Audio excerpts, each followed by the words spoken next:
Assalamualaikum warahmatullahi wabarakatuh. Perkenalkan, nama saya Ahmad Syafri Wahyudi dari program studi ilmu hadis Fakultas Usuluddin dan Pemikiran Islam UIN Sunan Kalijaga, Yogyakarta. Kali ini saya akan menjelaskan dari sumber ajaran Islam 1, yaitu Al-Quran. Langsung saja dari penjelasan pertama, yaitu hakikat Al-Quran. Al-Quran adalah firman Allah Subhanahu wa Ta'ala atau kalam Allah yang diturunkan kepada Nabi Muhammad SAW melalui perantara malaikat Jibril dan dinilai ibadah bagi yang membacanya. Al-Quran merupakan sumber utama bagi umat Islam dalam mengarungi kehidupan ini sesuai dengan aturan Allah Subhanahu wa Ta'ala. Al-Quran merupakan mukjizat terbesar bagi Nabi Muhammad SAW sepanjang masa. Al-Quran adalah kitab suci umat Islam yang dijadikan pedoman dalam kehidupannya. Istilah Al-Quran seringkali diterjemahkan sebagai bacaan atau tilawah atau bacaan yang dilantunkan. Sebagian mufassir berpendapat bahwa kata tersebut berasal dari kata kerja dalam bahasa Arab, yaitu korona, yaitu meletakkan bersama-sama atau mengikat bersama-sama, yang berarti juga bacaan suci yang terhimpun dalam bentuk kitab. Secara etimologis, Al-Quran berasal dari kata qara'a yang berarti membaca. Al-Quran berarti sesuatu yang dibaca. Sementara secara etimologis, Al-Quran didefinisikan oleh para ulama dengan berbagai macam definisi.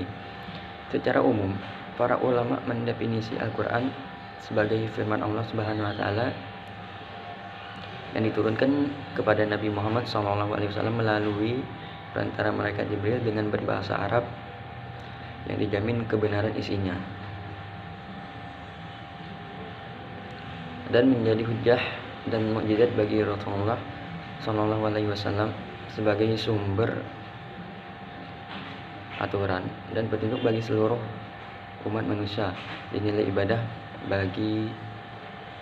ibadah untuk membacanya dan terhimpun dalam mushaf dari surah Al-Fatihah sampai dengan surah An-Nas yang diriwayatkan kepada kita secara mutawatir. Al-Quran diturunkan secara berangsur-angsur selama 23 tahun yang diawali dari malam 17 Ramadan di Gua Hiro. Al-Quran diwahyukan kepada Nabi Muhammad ayat demi ayat, surah demi surah. Atas dasar penjelasan di atas, maka jelas sekali jika Al-Quran itu adalah firman Allah, sehingga hanya kata yang tertulis di teks itulah yang merupakan wahyu. Seandainya ada kata-kata Arab yang sinonim dengan teks itu, tetap tidak diakui sebagai wahyu. Apabila terjemahan Al-Quran dalam bahasa apapun, semua itu bukan wahyu Al-Quran yang sesungguhnya. Istilah Al-Quran yang mulia atau Al-Quranul Karim sering digunakan untuk menekankan sifat luar biasa teks itu. Maka Al-Quran itu sangat sakral, baik teksnya maupun bacaannya. Banyak di antara pengikut Nabi Muhammad yang pertama menjadi beriman semata-mata karena mendengar keindahan Al-Quran yang menggetarkan perasaan mereka yang paling dalam melalui konsepsi intelektual mereka sebelumnya, dan memberikan ilham kepada mereka pada suatu tingkatan yang lebih jelas daripada kemampuan berpikir untuk mengubah seluruh cara hidup mereka. Kemudian yang kedua, problematika memahami Al-Quran. Sebagai firman Allah Subhanahu wa Ta'ala, maka Al-Quran merupakan bangsa Tuhan yang kualitas lebih sempurna dari bahasa manusia. Untuk itu tidak mudah memahami Al-Quran secara sempurna. Bahkan tidak ada seorang pun yang mampu memahami isi Al-Quran secara utuh dan sempurna kecuali Nabi Muhammad SAW yang sang penerima wahyu yang dapat berkomunikasi dengan langsung dan yang dapat berkomunikasi secara langsung dengan malaikat Jibril, penyampai wahyu. Maka ketika Rasulullah menyampaikan Al-Quran kepada para sahabatnya, beberapa di antara mereka mengalami kesulitan dalam memahaminya, dan itu menjadi hal yang wajar. Penafsir terhadap ayat-ayat Al-Quran terus berkembang. dan perbedaan paham di antara umat Islam dalam memahami Al-Quran, dalam memahami ayat-ayat Al-Quran semakin tidak dapat dihindarkan. Maka apapun yang dilakukan oleh para mufassir itu adalah merupakan bagian kecil dari usaha mereka untuk memahami Al-Quran, yang hasilnya tentu masih sangat jauh dari kesempurnaan jika dibandingkan dengan maksud yang sesungguhnya dari firman Allah tersebut.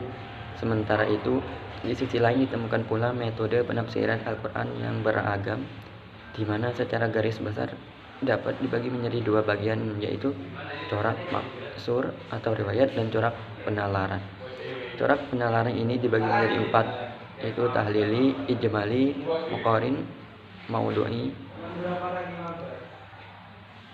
Metode tahlili adalah suatu metode tafsir yang mufassirnya berusaha menjelaskan kandungan ayat-ayat Al-Quran dari berbagai seginya dengan memperhatikan runtutan ayat-ayat Al-Quran sebagaimana tercantum dalam mushaf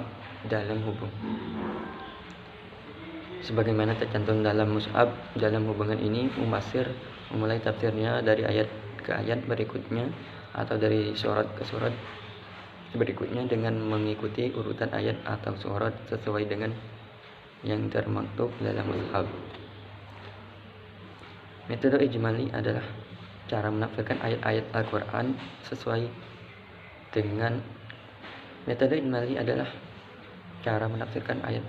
dengan menunjukkan kandungan makna yang terdapat pada suatu ayat secara global. Dengan metode ini, seorang mufassir cukup dengan menjelaskan kandungan yang terkandung dalam ayat tersebut secara garis besarnya saja.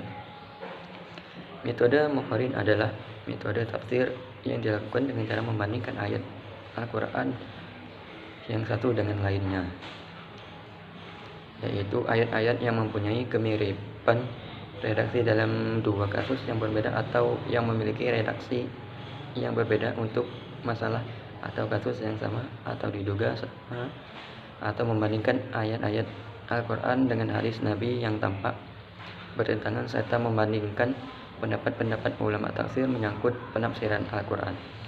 Metode maudu'i adalah metode tafsir yang dilakukan secara tematik, di mana mufassir berupaya menghimpun ayat-ayat Al-Quran dari berbagai surat yang berkaitan dengan persoalan atau topik yang ditetapkan sebelumnya.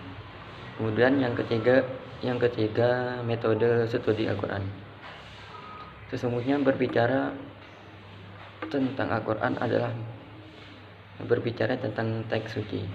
Berbicara tentang teks suci adalah berbicara tentang kelebihannya yang berupa keasliannya dan diakui keberadaannya, khususnya kitab-kitab suci agama-agama samawi.